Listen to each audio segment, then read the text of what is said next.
እኔ አላውቅም። ኮካውን ግን ለኤቤ ገዛውላት እኔ ነኝ። ከየትኛው ሱቅ ነበር የገዛሽ? ከከድር ሱቅ ነው የገዛው፣ ግን አልተከፈተም።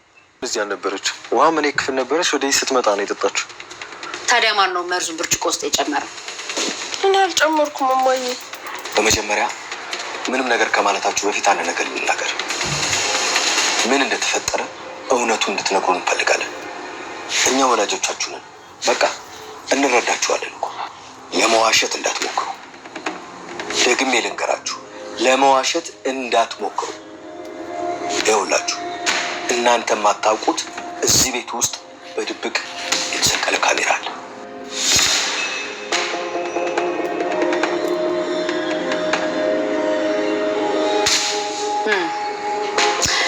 ሳጋ በቀኝ በኩል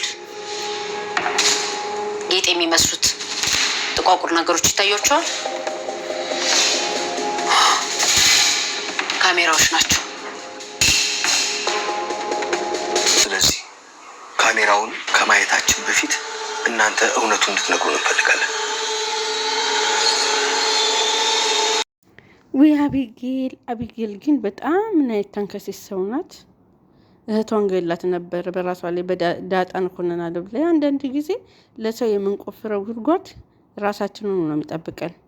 በጣም ከባድ ነው። ግን እናትና አባት በጣም አደነኳቸው። ለልጆቻቸው ያላቸው ክብር፣ ለልጆቻቸው ያላቸው ጭንቀት፣ ልጆችን የሚቀጡበት የሚናገሩበት ዘዴ በጣም ነው ደስ የሚሉት ማለት ነው።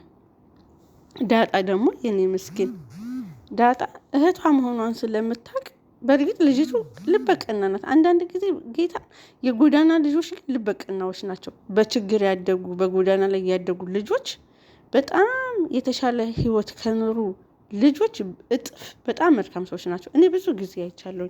ይብን በአካል ራሱ ለተራበ የሚያስቡ ለተቸገረ የሚያስቡ ንጹህ ልብ ያላቸው የሚራሩ በጣም የጎዳና ልጆች ናቸው። ሳይማሩ የተማሩ በጣም ብዙ ጊዜ አይታችሁ ከሆነ ማለት ነው። እና ዳጣ አቢጌል በዚህ ልክ እንደዚህ እያደረገቻት የእናቷን ጌጣጌጥ ሰርቃ እሷን ሌባ አስባለቻት። ተረፈች። ሰውየው አስተዋይ ስለሆነ ተመራምሮ ደረሰበት። ከዛ በተረፈ ደግሞ ሌላ ነገር በናታን ምን በቃ ምንም አታረጋት ነገር የለም። በእውነት እንዲሁ በቃ እንዲህ አርጋት እንኳን ከቤት በጨለማ አባትዮ ሲያባረራት ተደብቃ ቦታ ከዱርጌና ተረፈቻት ከሰካራ። እንደዛ ትርፋት ደግሞ አሁንም መልሳ እንደምትጠላት ነው የምትነግራት። ሲቀጥል ደግሞ መልሳ ዛነ ብሩ ጋር የሷ ድሮ ካወቀቻቸው ዘመዶቿ ጓደኞቿ ጋር እነ ብሩክ እነ ምሳሌ ቤት ወስዳ አሳድራት ሁሉ መልሳ አሁንም ስለሷ እንደምትጠላት ነው የምታወራ ያለችው ማለት ነውና በዚህ ልክ ተንከሲስ መሆን አያስፈልግም ዘመዶቼ። ቀና ልብ ይኖረን። ቀና ልብ ካለም ጊዜም ወድቀን አንወድቅም። ለሰው ክፉ ማሰብ፣ ለሰው ተንኩል ማሰብ፣ በቃ ይህንን እንዴት ላድርግ ምን ብዬ እንዴት ላድርግ ያሉ ለሰው ተንኩል ሲሸርቡ ማደር ጥሩ አይደለም። መልሶ ራሱ ነው የሚጥለው። ሰላም ውድ የቻናሌ ቤተሰቦች እንደምን አላችሁ? ለቻናሌ አዲስ የሆናችሁ ሰብስክራይብ፣ ላይክ፣ ኮሜንት አትርሱ። የደውል ምልክቷን መጫን አትርሱ እላችኋለሁኝ። ያው እየጠፋሁኝም ቢሆን ብቅ የሚለው እንግዲህ እንደዚህ ደስ የሚል በቀለኛ አስተማሪ የሚሆኑ ነገሮችን በነገራችን ላይ እኔ ብዙ ጊዜ እንደዚህ ከፍትፈታ ከድራማም ላይ ቀንጨብ አድርጌ ሳመጣ በጣም ለሰው ልጅ አስተማሪ ይሆናል ብዬ ያሰብኩትን እኔ ልቤ ውስጥ የገባውን ነገር እኔ የተማርኩትን ነገር ነው ለእናንተ የሚያመጣውትና ያው እንግዲህ ዳጣን የምታውታላችሁ። ዳጣ በጣም ታሳዝናለች። እናቷን የማወቅ ጉጉቷ አሁንም አባቷን ስላገኘች ደስ ብሏታል። ቤተሰብ ማግኘቷ እጅግ በጣም ደስ ብሏታል ማለት ነው። እና ግን ምቀኛ ጣለችባት። እህቷ ምቀኛ ሆነቻት። ይቺ እንኳን እህቷን መሆኗን ሳታቅ እህቷን መሆኗን ብታቅ ራሱ ቤት አታስቀምጣትም። ቅናቷ ይዛኔ ይጨምራል። አሁን እንደዚህ የሆነች በዛ ላይ ሰላም ራሱ ታሳዝናለች። የኔ እናት ያረገዘችው ልጅ ከተደረጀ ነው። እህት አለኝ ወይ ትላለች። ወንድም እህት የለኝም ወይ እናት ያለች እውነት ነው። ዳጣ የምትለው እውነት ነው። አንድ ቀን የሆነ ሰዓት ይረፍዳል። አንድ አፍንጫ ላይ ያሉ ለምን ለብቻ ሁለቱንም አናግሮ እንዳይናገሩ አድርጎ እናትና ልጅን ማስተዋወቅ ይችላል አቶ ደረጀ። ምክንያቱም እናቱም ልጇን እየጠበቀች ልጅም እናቷን እየተመኘች ከሁለት አንዳቸው የሆነ ነገር በመሀል ቢሆኑ ጸጸቱን እንዴት ይችለዋል አቶ ደረጀ? አይችለውም። ስለዚህ አቶ ደረጀ የዳጣ ድራማ ተዋናይ እየሰማኸኝ ከሆነ አሁንም ዳጣን ደብቀህ እያኖርካት እንደሆነ እንደምትኖረው ሰላምና ዳጣንም በድብቅ ሚስጥር ጠብቀው እንዲኖሩ ማድረግ ትችላለህ እንዳይታወቅ ከፈለክ። ግን ደግሞ እስከመቼ ዳጣ እህት ወንድሞቿን እስከዛሬ ያጣቻቸውን ቤተሰብ ማወቅ አለባት። እነሱ ማወቅ አለባቸው። ምንድነው ወይዘሮ ማርታ በጣም አስተዋይና ጥሩ ሰው ነች።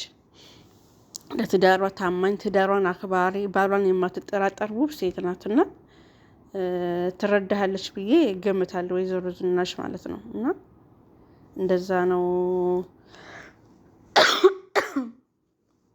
ሶሪ እንግዲህ ብርድ ስለሆነ ጉንፋን ይዞኝ ነው ማለት እንደዛ የምለው። እና ዳጣ ድራማን የምትወዱ በላይክ በኮሜንት እስኪ ዳጣን የምትደግፉ በእውነት ዳጣ በጣም መልካምነቷ የገዛችሁ። የአብጌል ክፋት የአብጌል ተንኮልስ መቼ ነው የሚመለሰው? ናታን ደግሞ የሚወደው ዳጣን ነው በእውነት። ግን እንደዛ ሆኖ እንኳን እሷ ለምንም እንትን አይላትም። ለእሷ ነው የምታስበው። እስኪ እንግዲህ አንቺ ብትሆኚ ስትላት እኮ አብጌል አንቺ ብትሆኚ ደስ ነበር የሚለኝ ከቤት ስትባረር ያለቻት። ሲጀመር እሷ ስራዋ ዳጣ መርጣጣችን ብላ ልታስበራል ነበር እንዴ? እና ግን ሳይሳካላት ቀርቶ ራሷን በወጥመድ ግን ያጣየ እዘዳቸው በጣም ነው የተመቸኝ። እና አባትና እናትም ብዙ እንቅልፍ ቢያላት ከወጣች ከተስማማች በኋላ አይናት ግን ቤተሰብ ግን በእውነት ለእናትና ለአባት ግን ዋጋ ያንሳል። እውነት በጣም ዋጋ ያንሳል። አባትየውም እንቅልፍ አልወሰደውም። ሚስትየዋ እንደውም ተኛቸው ከለጠጣቸው ወይዘሮ ዝናሽ። እሱ ግን ወጥቶ በመኪናው ሲከታተል ዳጣ አለች ካጠገቧ። በጣም ነው የተገረመው የተደመመው በዳጣ ማለት ነው። እና ዳጣ በጣም መልካም ልጅ ናት። ኤቢን ከጅብም ከዱርዬም አተረፈቻት።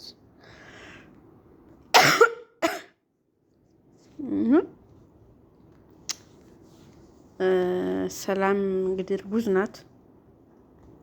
ግን ቢገባት አሪፍ ነበር። አልገባትም እንጂ ዳጣ። እናቴ ግን እህት ወንድም አለኝ ስትላ አይ የለሽም፣ ግን በቅርቡ ግን ወይ እህት ወይ ሰብስክራይብ ለምንድን ነው የማታደርጉት? አሁን አድርጉ።